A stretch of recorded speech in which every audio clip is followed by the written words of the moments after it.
going to join two pieces of copper pipe together. First of all, get your copper pipe, cut off the required length as shown. Then with some abrasive paper, clean up the cut. You need to get it as clean as possible so that the fitting and the solder will stick together. It's perfect. Do the same to the other end. Clean it up.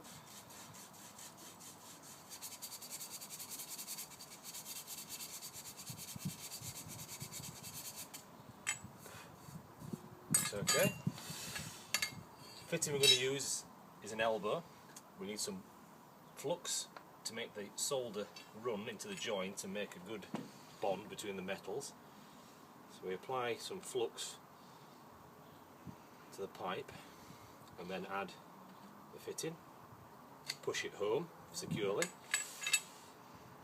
apply some more flux to the other pipe and then push that into the fitting.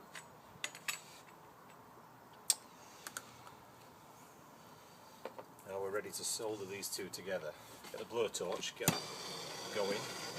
Don't need to be going too quickly. And the solder, always use lead-free. For water pipes,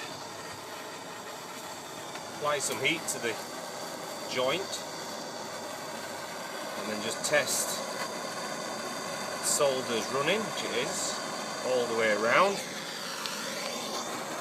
And the same to the other side.